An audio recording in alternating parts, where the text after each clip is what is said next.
Assalamualaikum warahmatullahi wabarakatuh. Sebelumnya, perkenalkan kami dari kelompok 5 akan membahas materi penyajian data yang beranggotakan 1. Muhammad Mubarok, NIM 193111195. Yang kedua, Hairunisa Diana Permatasari, NIM 193111205. Yang ketiga, Tiara Dia Ayunisa, NIM 193111210. Yang keempat, Muhammad Didin Hafiduddin, NIM 193111212. Ya, kita langsung masuk ke materi. Untuk yang pertama yaitu tabel.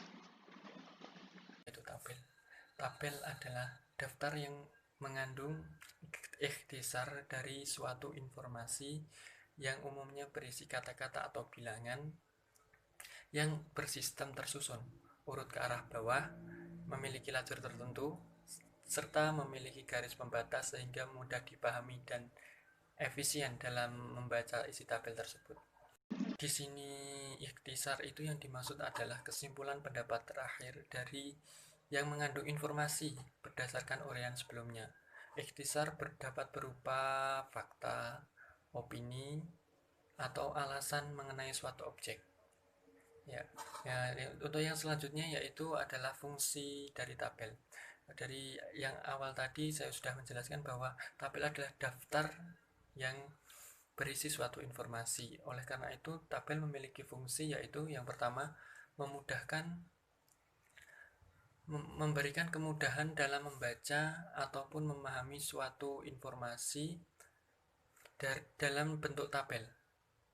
Hal ini karena dalam tabel bersifat tersusun dan berurutan, sehingga kita akan lebih efisien dan efektif dalam memahami isi tabel tersebut. Yang kedua adalah tabel juga berfungsi sebagai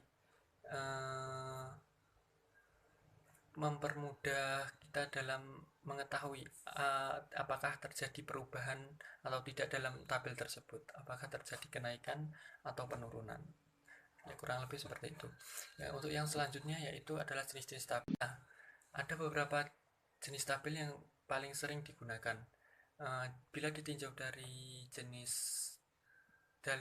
dari karakteristiknya, tabel dibedakan menjadi 3, yaitu tabel satu arah, tabel 2 arah, dan tabel 3 arah.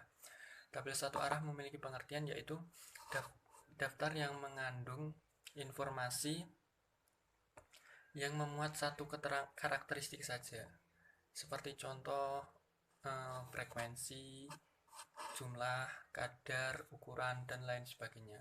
Yang kedua yaitu tabel 2 arah. Tabel 2 arah yaitu adalah daftar yang mengandung hubungan antara dua karakteristik. Di sini memiliki contoh seperti tabel mengenai jumlah penduduk. Baik, materi yang berikutnya adalah histogram. Yang pertama ada pengertian histogram. Dalam statistik, histogram merupakan tampilan bentuk grafis untuk menunjukkan distribusi data secara visual atau seberapa sering suatu nilai yang berbeda itu terjadi dalam suatu kumpulan data.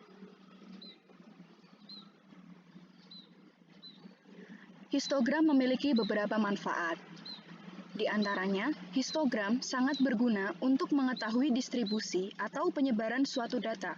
Dengan mengetahui sebaran data ini, maka akan lebih mudah memperoleh informasi, menganalisis, menyimpulkan, serta mengambil tindakan dari suatu data tersebut.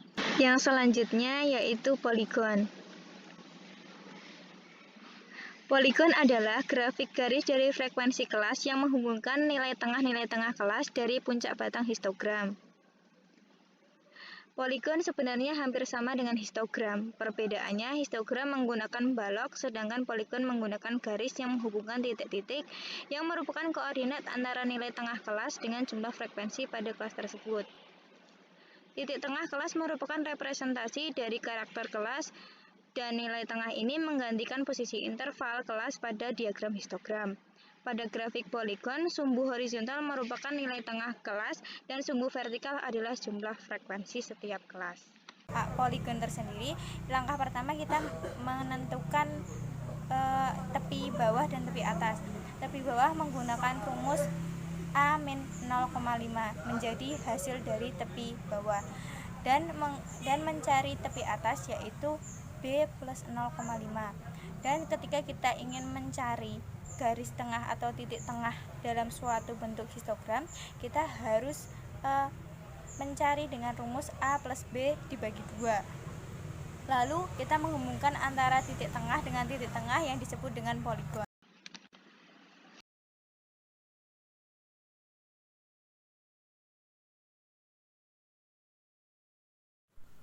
Kurva.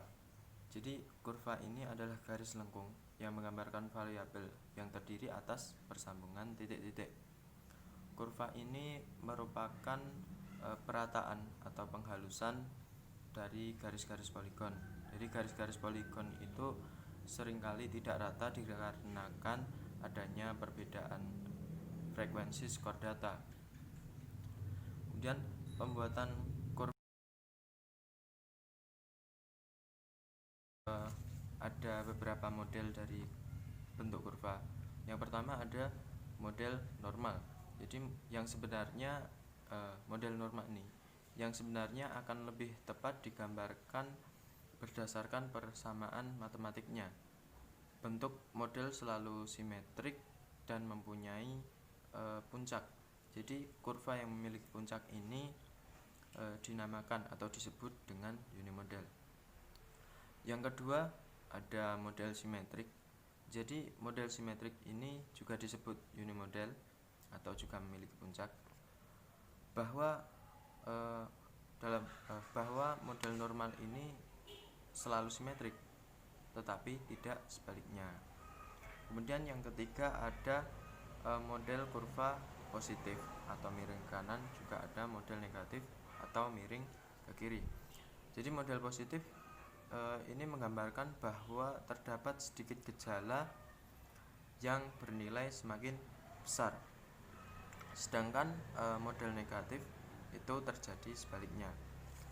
Kemudian yang selanjutnya itu ada kurva model atau bentuk J. Jadi untuk kurva model bentuk J ini biasanya terdapat di dalam dunia ekonomi industri. Selanjutnya yang terakhir ini ada kurva model bentuk O. Itu mula-mula terdapat banyak gejala bernilai kecil yang kemudian menurun, sementara gejala yang bernilai besar dan akhirnya naik lagi untuk nilai gejala yang makin besar.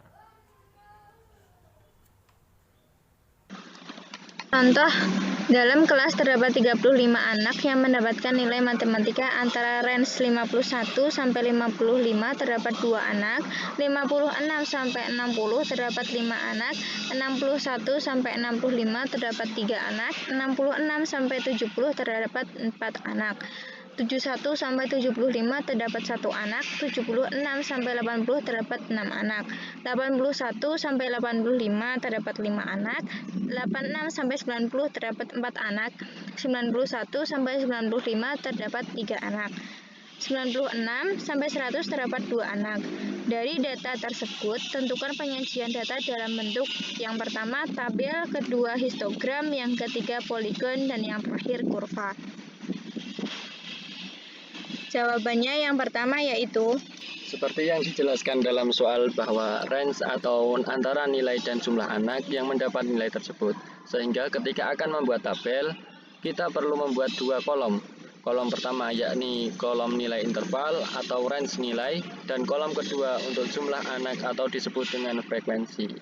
Dalam mengolah data menjadi histogram, kita memerlukan data yang sudah tercantum di dalam tabel. Dari data yang sudah tercantum dalam tabel, kita dapat mengolahnya menjadi histogram dengan cara memposisikan kelas interval nilai ujian secara horizontal di bagian bawah diagram batang dan frekuensi secara vertikal di bagian samping diagram batang. Kemudian dari keduanya, kita akan menarik titik temu yang kemudian disambung menjadi diagram batang histogram. Dalam membuat penyajian data dalam bentuk poligon, yang pertama-tama kita harus mencari limit kelas atau tepi kelas, misal kelas interval nilai ujian 51 sampai 55, yaitu dengan rumus mencari tepi bawah yaitu A dikurangi 0,5 dan tepi kelas atas sama dengan B 0,5. A memposisikan 51 dan B adalah 55. Jadi tepi bawah adalah A dikurangi 0,5. Di sini 51 dikurangi 0,5 sama dengan 50,5 dan tepi atasnya B plus 0,5 yaitu 55 plus 0,5 yaitu 55,5. Dan yang kedua kita harus mencari rumus titik tengah yaitu dengan rumus A plus B. Jadi titik tengah berupa A plus B per 2. Dengan demikian 51 ditambah 55 dibagi 2 sama dengan 53. Terbentuk data tersebut. Selanjutnya kita bisa membuat data poligon dengan aturan yang sudah ada. Baik, untuk selanjutnya contoh. Contoh ini sudah ada di PPT, bisa dilihat. Jadi menurut sepemahaman saya untuk bagaimana cara membuat kurva ini itu sama dengan bagaimana kita membuat poligon. Di pengertian tadi juga sudah disebutkan bahwa kurva ini merupakan perataan atau penghalusan dari garis-garis poligon. Jadi cara kita membuat kurva itu sama seperti membuat poligon. Itu sepemahaman saya. Yang membedakan mungkin untuk kurva ini itu nanti lebih halus. Demikian yang dapat kami sampaikan, kurang dan lebihnya mohon dimaafkan. Sekian dari kami. Wassalamualaikum